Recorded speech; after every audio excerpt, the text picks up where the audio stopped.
immobilier locatif ou investir? Bonjour les investisseurs sereins, j'espère que vous allez bien. Nous sommes Dorine et Cyril et nous sommes là pour vous accompagner en investissement immobilier car nous sommes d'anciens cadres qui avons investi en immobilier et sommes devenus libres financièrement. Aujourd'hui, on va vous parler de la fameuse question « Mais où est-ce que je dois investir ?» Alors, évidemment, je suis sûre et certaine que vous vous attendez à ce qu'on vous fasse la liste des villes les plus rentables et exactement comme vous pouvez voir dans tous les articles sur Internet, la meilleure ville pour investir, le top 10 des villes où investir en France.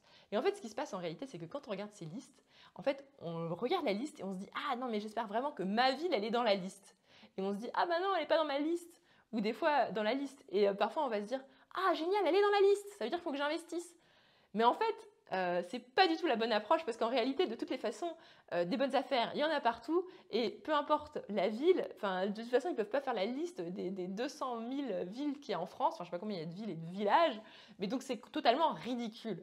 Donc ce que je veux vous dire aujourd'hui avec Cyril, c'est réfléchissez plutôt par rapport à où vous habitez. Est-ce que je veux investir là où j'habite?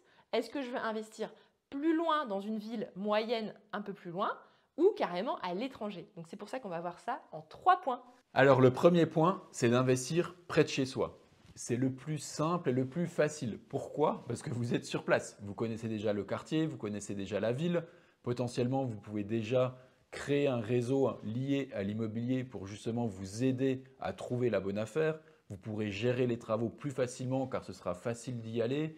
Vous allez pouvoir même tout faire par vous-même et ne pas avoir à déléguer les choses durant la vie de mise en location de vos biens. Et même si vous faites de la location courte durée, ça sera encore même plus facile pour vous. Donc ça, c'est vraiment le point le plus avantageux, c'est d'investir dans sa ville. Malheureusement, ce n'est pas forcément toujours le cas. Nous qui avons habité à Paris, investir en immobilier à Paris, ce n'est pas la meilleure chose à faire et ce n'est pas là où on va trouver la meilleure rentabilité. Donc je laisse Dorine peut-être expliquer le point suivant où on veut investir, pas dans sa ville, mais dans une ville plus loin. Parce que oui, si jamais vous avez des revenus confortables et que vous habitez dans une grande ville, souvent la rentabilité, alors carrément intramuros dans le cœur de la ville, elle est assez compliquée. Et encore plus dans les alentours, souvent il y a des quartiers un peu chics, des quartiers très prisés. Donc forcément, ça devient un peu plus difficile. Donc tout de suite, vous allez devoir sortir et vous excentrer. Donc dans ce cas, on peut dire que on investit loin de chez soi. Loin de chez soi, tout simplement parce qu'au moment où vous allez y aller, ça va vous prendre peut-être 45 minutes, 1 heure. Et nous, pour notre part, on a carrément investi dans le Grand Est, dans ma ville natale, et il y avait carrément 1h20 de TGV et 3h30 en voiture si jamais on voulait aller là-bas. Mais il y a des vrais avantages à faire ça. Premièrement, vous allez pouvoir viser une plus forte rentabilité. Parce que comme vous allez vous ouvrir à un champ des possibles beaucoup plus grand, si vous vous dites je veux que ce soit 1 heure ou 2 heures de chez moi, il n'y a aucun souci, vous allez voir, vous allez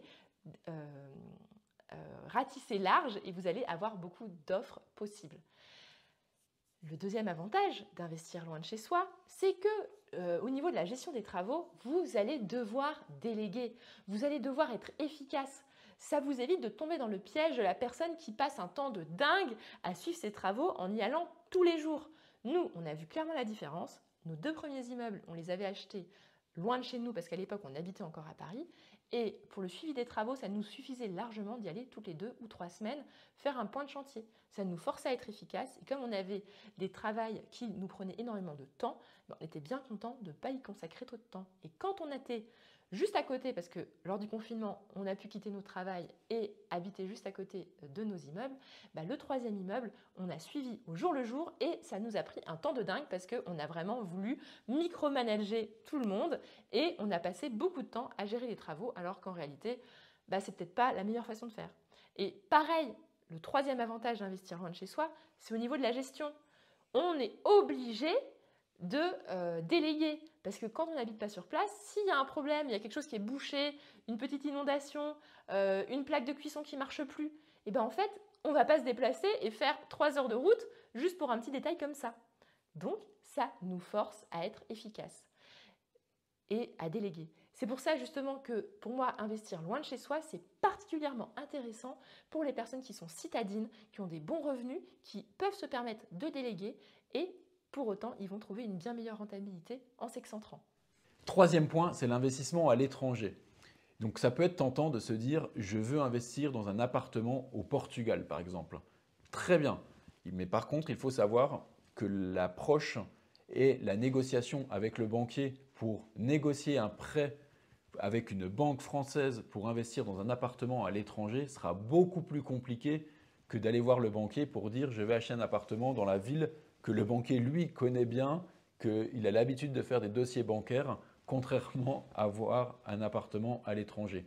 Donc ça, c'est quelque chose qui est à avoir en tête. Mais ça peut être une autre stratégie également. C'est de se dire, moi j'ai beaucoup d'économies, je ne sais pas quoi en faire, je ne veux pas aller sur les marchés boursiers. Eh ben, c'est de se dire, je vais utiliser ces économies pour acheter un bien à l'étranger et donc de développer son patrimoine immobilier. Mais surtout, ça peut avoir un second avantage. On peut le voir, c'est de diversifier finalement sa devise. Car oui, le fait d'investir à l'étranger, si nous n'investissons pas dans l'Union européenne, c'est d'avoir finalement des loyers dans une autre devise. Si on veut investir par exemple au Canada, à Montréal ou au Québec, on va avoir des dollars canadiens contrairement à des euros. Donc ça va permettre d'avoir un investissement diversifié. Et l'autre avantage, c'est de se renseigner sur la fiscalité de l'étranger. Car oui, vous allez recevoir des revenus locatifs, donc ça va être imposé. Après, s'il s'agit juste d'un appartement, il se peut que vous soyez en dessous de la tranche d'imposition et donc qu'il n'y ait aucune imposition par rapport à cet investissement immobilier.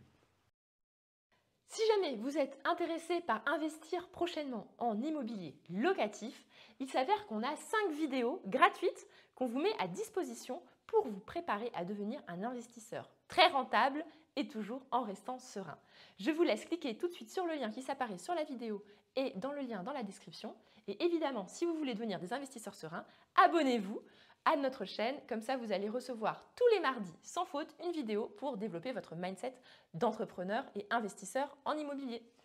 On vous dit à bientôt. Ciao, ciao!